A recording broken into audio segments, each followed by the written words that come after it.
Hi friends, Vishnu Shalini സീരിയലിൻ്റെ നാളത്തെ episode റിവ്യൂലേക്ക് എല്ലാവർക്കും സ്വാഗതം. ഒരു അടിപൊളി എപ്പിസോഡാണ് കേട്ടോ നാളെ നടക്കുന്നത്. നമ്മൾ കാണാൻ ആഗ്രഹിച്ച ഒരു എപ്പിസോഡാണ്. നമ്മുടെ സുസ്മിതയ്ക്ക് സത്യാമ്മയുടെ കയ്യിൽ നിന്ന് കിട്ടുന്നുണ്ട്. അപ്പോൾ നാളത്തെ എപ്പിസോഡ് തുടങ്ങുന്നത് തന്നെ അപ്പോൾ നമ്മുടെ സത്യാമ്മയും പോലീസ് ഉദ്യോഗസ്ഥയും അതുപോലെ തന്നെ സുസ്മിതയൊക്കെ അവിടെ ഉണ്ടല്ലോ. അപ്പോൾ സുസ്മിത പറഞ്ഞിരിക്കുന്നത് വിഷ്ണു ശാലിനിയും കൂടിയിട്ടാണ് അവളെ തട്ടിക്കൊണ്ട് പോയതെന്നല്ല. അപ്പോൾ അങ്ങനെ പോലീസ് ഉദ്യോഗസ്ഥയാണെങ്കിൽ നമ്മുടെ വിഷ്ണുവിനെയും ശാലിനിയും അവിടേക്ക് വിളിച്ചിട്ടുണ്ട്. അപ്പോൾ അവരവിടെ എത്തിയിട്ടുണ്ട് കേട്ടോ. അപ്പോൾ ശാലിനിനെ കാണുമ്പോൾ തന്നെ സുസ്മിത ഭയങ്കര ആക്ഷൻസ് ഇറക്കാനായിട്ട്, ഏട്ടി നീ എന്നെ തട്ടിക്കൊണ്ട് പോയില്ലേ, നീ എന്തിനായിട്ട് അങ്ങനെ ചെയ്തെന്നൊക്കെ പറഞ്ഞിട്ട് അങ്ങനെ നമ്മുടെ ശാലിനെ ഉന്തിയിടാണ് കേട്ടോ. പെട്ടെന്ന് വിഷ്ണു എടി എന്ന് വിളിച്ച് വരുന്നുണ്ട്. എന്നിട്ട് ശാലിൻ്റെ അടുത്ത് വിഷ്ണു ചോദിക്കുന്നുണ്ട്, കുഴപ്പമൊന്നുമില്ലല്ലോ ശാലിനി എന്നൊക്കെ പറയാൻ കേട്ടോ. അങ്ങനെ നമ്മുടെ സുസ്മിതയുടെ അടുത്ത് ഉദ്യോഗസ്ഥ പറയുന്നുണ്ട്, അതെ അതൊക്കെ അവിടെ നിൽക്കട്ടെ, സത്യങ്ങൾ പുറത്തു വരട്ടെ, നീ കാര്യങ്ങൾ പറയുന്നു പറയാം കേട്ടോ. അപ്പോൾ സുസ്മിത എന്ത് കാര്യങ്ങൾ, ഞാൻ പറഞ്ഞില്ലേ എന്നെ തട്ടിക്കൊണ്ട് പോയത് ശാലിനിയാണെന്ന്. അപ്പം തന്നെ നമ്മുടെ സുസ്മിതയ്ക്ക് ഒരെണ്ണം നമ്മുടെ പോലീസ് കവിളത്ത് ഒരെണ്ണം പൊട്ടിക്കാൻ കേട്ടോ. അപ്പം തന്നെ സത്യാമ്മ എന്തതെന്ന് പറയാൻ കേട്ടോ. അപ്പോൾ നമ്മുടെ പോലീസ് ഉദ്യോഗസ്ഥ പറയുന്നുണ്ട്, അതെ സത്യാമ്മ കുറച്ച് സത്യങ്ങൾ തെളിയാനുണ്ട്, അതിനുള്ള ചെറിയൊരു മരുന്നാന്നൊക്കെ പറയാൻ കേട്ടോ. എന്നിട്ട് പറയണം, നീ ഉണ്ടായ കാര്യങ്ങളൊക്കെ പോയി പറയുന്നു പറയാം കേട്ടോ. അപ്പോൾ നമ്മുടെ സുസ്മിത അങ്ങനെ പറയാണ്, എനിക്ക് തട്ടിക്കൊണ്ടോയിടത്തും അടിയായിരുന്നു, ഇവിടെ അടി, ഞാൻ എന്താ വില ചെണ്ട എങ്ങനെയാണെന്നൊക്കെ ചോദിക്കാൻ കേട്ടോ. അപ്പം നമ്മുടെ പോലീസ് ഉദ്യോഗസ്ഥ പറയുന്നുണ്ട്, നീ അതൊക്കെ പറയടി, നീ എന്താ ഉണ്ടായെന്ന് പറയുന്നു പറയാം കേട്ടോ. അപ്പോൾ സുസ്മിത പറയുന്നുണ്ട്, അത് ഞാനിന്ന് പൊന്നിയുമായിട്ട് മാർക്കറ്റിൽ പോകുന്ന സമയത്ത് രണ്ടാൾക്കാർ വന്നിട്ട് എന്നെ തട്ടിക്കൊണ്ട് പോയതാ, ഇത് വിഷ്ണു ശാലിനിയും കൂടി വന്നെന്നൊക്കെ പറയാൻ കേട്ടോ. എന്നെ തട്ടിക്കൊണ്ട് പോയെന്നൊക്കെ പറയുന്നുണ്ട് കേട്ടോ. അല്ല, അപ്പോൾ പോലീസ് ഉദ്ദേശിക്കുന്നുണ്ട്, അല്ല തട്ടിക്കൊണ്ട് പോയാൽ പിന്നെ എങ്ങനെ നിനക്ക് അവിടെ നിന്ന് ഫോൺ ചെയ്യാൻ സാധിക്കണമെന്ന് പറയാം കേട്ടോ. അപ്പോൾ സുസ്മിത പറയുന്നുണ്ട്, അത് അവർ പുറത്ത് പോയ സമയത്ത് ഞാൻ എൻ്റെ കയ്യിൽ നിന്നുള്ള കെട്ടിയിട്ടുള്ള ചരട് ലൂസാക്കിയിട്ട് വിളിച്ചാന്നൊക്കെ പറയാം കേട്ടോ. അപ്പോൾ നമ്മുടെ പോലീസ് ഉദ്യോഗസ്ഥ പറയുന്നുണ്ട്, അതെന്തായാലും വിശ്വസിക്കാൻ പറ്റാവുന്ന കാര്യം, എന്തായാലും തന്നെ അവർ വിനോദസഞ്ചാരത്തിനല്ല കൊണ്ടുപോയത്, അപ്പോൾ നിനക്കിതൊക്കെ ചെയ്യാൻ പറ്റും. അല്ല പൊന്നി ഇങ്ങോട്ടൊന്ന് വിളിക്കാൻ പറയാം കേട്ടോ. അങ്ങനെ പൊന്നിയുടെ അടുത്ത് ചോദിക്കുകയാണ്, പൊന്നി ഉണ്ടായ കാര്യം പറ. സാധാരണ ഈ വീട്ടിൽ നിന്ന് മാർക്കറ്റിലേക്ക് ആരൊക്കെ പോകാറുണ്ട്? അപ്പോൾ പൊന്നി പറയുന്നുണ്ട്, ഞാൻ തന്നെ പോകാറുള്ളൂ. അപ്പോൾ സുസ്മിത എങ്ങനെ നിങ്ങളുടെ കൂടെ വന്നു?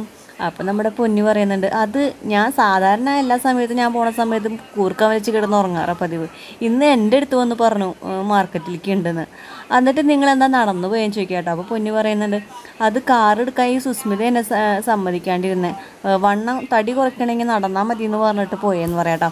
അങ്ങനെ നടന്നു പോണ സമയത്ത് തന്നെ രണ്ടാൾക്കാർ വന്ന് കൊണ്ടുപോകാറുന്നു. അതിൽ വിഷ്ണു ഒന്നും ഉണ്ടായില്ലെന്ന് പറയാം കേട്ടോ. അപ്പോൾ നമ്മുടെ സുസ്മിത പറയുന്നത്, അതിന് അവർ നേരിട്ട് വന്ന് തന്നെ കൊണ്ടുപോയിന്ന് പറഞ്ഞില്ലല്ലോ, അവർ ഏർപ്പാടാക്കിയ ആൾക്കാർ എന്നെ വന്ന് കൊണ്ടുപോയിന്ന് പറയാം കേട്ടോ. അപ്പോൾ പൊന്നി പറയുന്നുണ്ട്, അല്ലല്ല ഇതിലെന്തോ ഒരു കള്ളത്തരമുണ്ട്, സുസ്മിത ആർക്കോ വേണ്ടി വെയിറ്റ് ചെയ്യുന്ന മാതിരി എനിക്ക് തോന്നിയെന്നൊക്കെ പറയാൻ കേട്ടോ.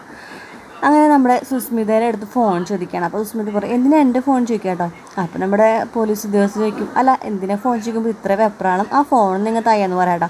അങ്ങനെ ഫോൺ നോക്കുമ്പോൾ അവിടെ ഒരു CI ചിറ്റപ്പ് എന്നും പറഞ്ഞ ഒരാളുണ്ട്, പിന്നെ അവിടുത്തെ ഒരു ലോക്കൽ ഗുണ്ടയുടെ നമ്പറും കോള് പോയിട്ടുണ്ട് കേട്ടോ. അപ്പോൾ നമ്മുടെ പോലീസ് ഉദ്യോഗസ്ഥ ചോദിക്കുന്നുണ്ട്, അതെ ഇവരൊക്കെ ആരാന്ന് ചോദിക്കാൻ കേട്ടോ.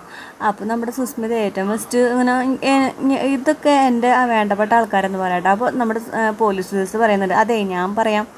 ആദ്യം തന്നെ ആ ലോക്കൽ ഗുണ്ടേനെ വിവരം അറിയിക്കും. CI ചിറ്റപ്പനെ വിളിക്കുമ്പോൾ ആ ലോക്കൽ ഗുണ്ടയുടെ നമ്പർ കിട്ടുന്നു, അവരായിട്ട് നീ ഈ പ്ലാൻ മെനഞ്ഞെടുക്കുന്നു, നിന്നെ തട്ടിക്കൊണ്ട് പോകുന്ന രീതിയിൽ. ഇപ്പോഴെങ്കിലും സത്യാമ്മയ്ക്ക് മനസ്സിലായോ ആ നുണപരിശോധന തടയാൻ വേണ്ടിയിട്ടാണ് അവൾ ഇത് ചെയ്തതെന്നുള്ളത്. നിങ്ങൾക്ക് ഇത്തിരിയെങ്കിലും നിങ്ങളുടെ മക്കളോട് സ്നേഹം ഉണ്ടെങ്കിൽ ഇവൾ ഈ വീട്ടിൽ നിൽക്കില്ല.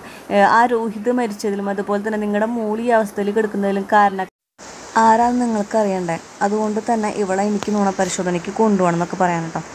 അങ്ങനെ സത്യാമ്മ അങ്ങനെ സുസ്മിതനെ നോക്കുമ്പോൾ സുസ്മിത പറയുന്നത്, ആൻറ്റി ഇതൊക്കെ നോണി ആൻറ്റി, എന്നെ തട്ടിക്കൊണ്ട് പോയത് വിഷ്ണു ശാലി എന്നൊക്കെ പറയാൻ കേട്ടോ.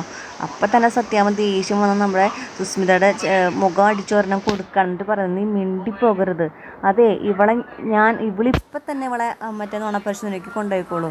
സുസ്മിതക്ക് ആകെ കിളി പോയി നിൽക്കാൻ കേട്ടോ.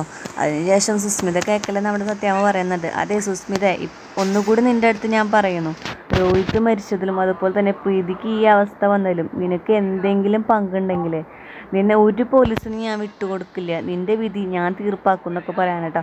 അത് കേട്ട് ആകെ കിളി പോയി നിൽക്കുകയാണ് നമ്മുടെ സുസ്മിത. പിന്നീട് ആ പോലീസ് ഉദ്യോഗസ്ഥർ നമ്മുടെ സുസ്മിതേനും കൊണ്ട് നുണപരിശോധനയ്ക്ക് പോവാണ് കേട്ടോ. അപ്പോൾ സത്യാമ്മ സമ്മതിക്കുകയും ചെയ്തു.